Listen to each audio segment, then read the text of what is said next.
monde, c'est Mathilde, je vous souhaite la bienvenue sur ma chaîne YouTube, j'espère que vous allez tous très bien. On se retrouve aujourd'hui en mode cool dans cette vidéo pour faire un petit tag. C'est le tag quelle meilleure palette pour quelle occasion, eyeshadow wardrobe tag. Je fais cette vidéo en collaboration avec V Makeup, je vais vous pincer sa chaîne ici. On s'est rencontrés sur YouTube et puis on a eu envie de faire ce petit tag toutes les deux. V Makeup, c'est une chaîne, c'est une youtubeuse belge qui est fan de Jeffree Star, qui aime les maquillages très colorés. Elle fait beaucoup de vlogs et on a plaisir à se suivre toutes les deux.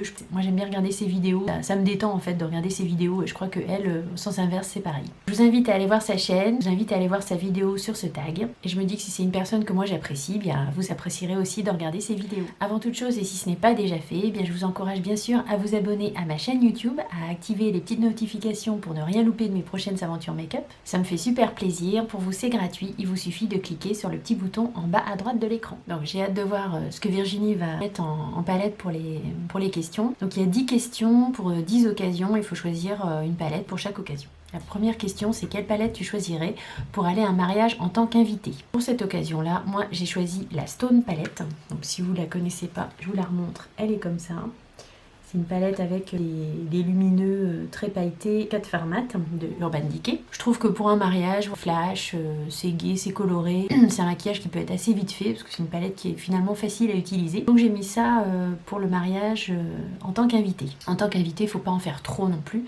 Donc il faut rester quand même assez soft sur les couleurs du make-up, enfin c'est mon avis. La deuxième palette à choisir pour une occasion particulière, c'est la palette des 4 saisons. Pour la palette des 4 saisons, j'ai choisi la Carnival palette. La 4 saisons, il y a l'été, le printemps, l'automne et l'hiver, on est d'accord, hein. Donc moi je trouve que cette palette-là, elle pourrait être assez idéale pour ça, parce que vous avez des teintes quand même marronnées assez neutres. Vous avez des teintes dans les prunes, roses, qui peuvent être bien pour le printemps. Vous avez également plein de teintes hyper peps, donc qui peuvent être parfaites pour l'été. Et puis vous avez tout ce qu'il faut, vous avez un noir, vous avez un beige très pâle, quasiment un blanc, et vous avez également 3 highlighters. Ça peut être une palette sympa pour les 4 saisons, et d'ailleurs cette palette-là, j'essaierai de vous repincer. J'avais fait une vidéo dessus, un maquillage, une super palette, rapport qualité-prix, la pigmentation des fards est vraiment au top. La troisième question, c'est quelle palette choisirais-tu pour aller à un rendez-vous galant? Alors pour aller à un rendez-vous galant, qu'est-ce que je vais faire? Je vais pas trop en faire, mais je vais essayer de mettre mes yeux en valeur. Logique. Donc moi, comme j'ai les yeux marron-vert, je vais essayer de faire sortir le vert de mes yeux. Donc pour ça, j'ai choisi la palette ultraviolette de Urban Decay, la Naked, qui se présente comme ceci. C'est une palette plus surprenante qu'il n'y paraît en fait. Les fards se travaillent très bien, elle est de bonne qualité, on peut faire pas mal de choses très sympas, il y a une panoplie de couleurs quand même assez élargie. Puis il y a ce fard au milieu, la lucide là, qui est quand même assez fou. Et le fard VR, qui est très beau aussi. C'est une belle réussite ça au niveau des Naked d'Urban Decay. C'est celle-là que je choisis pour mon rendez-vous galant. Quatrième question, c'est quelle palette pour un rendez-vous avec ton banquier ou ton comptable? Alors là, autant dire qu'on va pas aller dans la couleur, hein. On fait ce qu'on veut, mais bon, perso, je vais sur un truc sobre et plutôt froid. Pour ça, j'ai pensé à la Sultry palette, donc qui est une palette d'Anastasia Beverly Hills dans les tons gris, froid et assez neutre, assez sobre. Ça se prêterait assez bien à ce type d'occasion, je trouve. Une palette sérieuse et classique, et puis voilà, la qualité des fards Anastasia Beverly Hills, on ne les vante plus. Cinquième question, c'est quelle palette pour les vacances? Alors moi j'ai traduit ça dans le sens où j'ai pas pris quelle palette j'emmènerai en vacances, mais plutôt quelle palette me font penser aux vacances. J'ai pensé à la palette de Jeffree Star, la Jawbreaker, parce qu'elle est super colorée. Donc elle se présente comme ça. C'est clairement pour faire de la couleur, hein. On se dit pas je vais la prendre pour aller chez le banquier ou voir le comptable ou un entretien d'embauche par exemple. On est plutôt sur le thème festif, vacances, couleurs vibrantes. Jeffree Star, hein, c'est pareil, super qualité de fard, top du top. La sixième question, c'est assez original, c'est quelle palette prendrais-tu pour te maquiller pour aller aux funérailles de ta meilleure ennemie? En gros, on peut considérer qu'on est content, quoi, si on comprend bien la question. Alors très honnêtement, je pense pas que j'aurais tellement de goût à me maquiller pour aller aux funérailles de quelqu'un, que ce soit mon ennemi, mon ami. Mais c'est pas grave, on va jouer le jeu. Sur ce thème-là, j'ai choisi la palette de Kat Von D, la Scent & Sinner. J'imagine faire un maquillage un peu gothique avec des tons voilà, entre colorés mais un peu sombres en même temps. Cette palette-là, elle pourrait être assez sympa pour cette occasion-là. Il y a un petit peu toutes les couleurs. Les fards Kat Von D, c'est très bon fard aussi. Et je trouve que la palette, elle va bien dans le thème, quoi, en fait. 7e question, c'est quelle palette choisirais-tu pour un look de tous les jours? En ce moment, je dirais que ce serait la Glam Palette de Natasha Denona, puisque c'est une palette hyper facile à manipuler en fait, avec des tons. On ne peut pas se tromper avec cette palette là en fait. Il y a des lumineux, des tons froids, quelques tons chauds aussi, dans les marronnés, gris.